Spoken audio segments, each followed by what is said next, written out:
Hello everyone, in this video I'll be talking about some important environmental questions that are very important for your UP CATET examination. और इसमें मैंने total 15 questions मैं आज आपके साथ discuss करूंगी। तो हमारा फर्स्ट क्वेश्चन है, the primary source of energy in eco body is solar energy. ठीक है, जो हमारा जो प्राइमरी सोर्स ऑफ एनर्जी होता है वो हमें किससे मिलता है? वो हमें सोलर एनर्जी से मिलता है।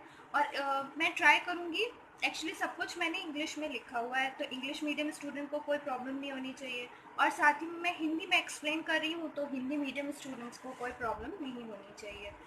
So the second question is, the environment protection act of India was enacted in 1986। वो एग्जाम में आपसे इस तरीके का क्वेश्चन पूछ सकते हैं, that environment protection act of India कब आया था? तो ये 1986 में आया था। The world environment day is celebrated on June 5। तो वर्ल्ड इन्वायरमेंट डे कब सेलिब्रेट करते हैं? जून 5 को सेलिब्रेट करते हैं। इसी तरीके से नेशनल ग्रीन ट्रिब्यूनल, अगर आप द हिंदू न्यूज़पेपर पढ़ते हैं या आप कोई भी अच्छा न्यूज़पेपर पढ़ते हैं तो उसमें आपने अक्सर एडिटोरियल में इस वर्ड को देखा होगा, national green tribunal. So was established by the government of India in 2010। तो ये भी इम्पॉर्टेंट है। फिर इसी तरीके से endangered species are listed in red data book. तो जितने भी इंडेंजर्ड स्पीशीज़ होते हैं वो हम किस बुक में लिस्ट करते हैं? रेड डेटा बुक में लिस्ट करते हैं। Red data book is published by IUCN। ठीक है, तो इसका फुल फॉर्म आप मुझे कमेंट करेंगे कि इसका फुल फॉर्म क्या है IUCN का। अब आता है ग्रीन हाउस इफेक्ट क्या होता है? What is greenhouse effect? Increase in temperature of earth due to concentration of gases in atmosphere, उसको हम ग्रीन हाउस इफेक्ट बोलते हैं। यानी कि जब भी अर्थ का टेम्परेचर इंक्रीज होता है बिकॉज ऑफ सम गैसेस, तो उसको हम ग्रीन हाउस इफेक्ट बोलते हैं। अब ग्रीन हाउस गैसेस कौन कौन सी होती हैं? जैसे होती हैं CO2 हो गया, जैसे मीथेन हो गया, नाइट्रस ऑक्साइड हो गया, क्लोरोफ्लोरोकार्बन हो गया, है ना, तो ये, और वाटर वेपर हो गया। तो ये कुछ इंपॉर्टेंट ग्रीन हाउस गैसेस होती हैं। अब आता है क्योटो प्रोटोकॉल। ये किस चीज़ से रिलेटेड है? ये क्लाइमेट चेंज से रिलेटेड है।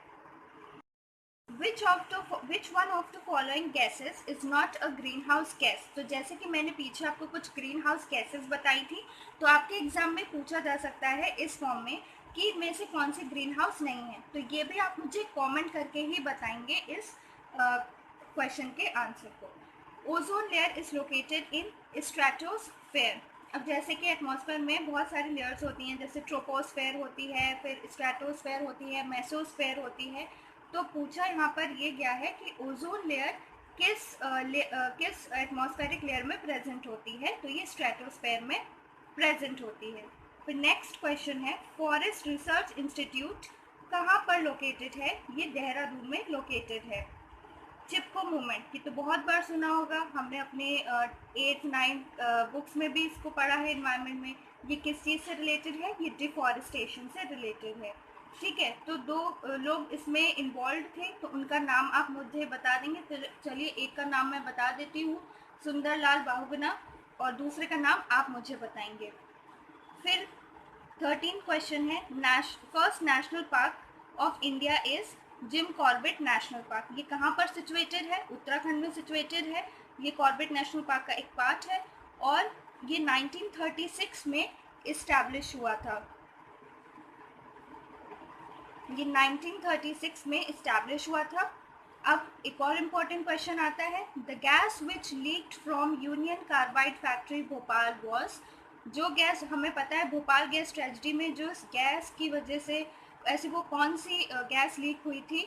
तो ये ट्रेजेडी अकर हुई, दैट इज MIC, जिसे शॉर्ट फॉर्म में कहते हैं, दैट इज मिथाइल आइसोसाइनेट। अब आता है last question, Bhopal gas tragedy कब हुई थी? 3 दिसंबर 1984। इसको याद रखना। ठीक है, so thank you so much.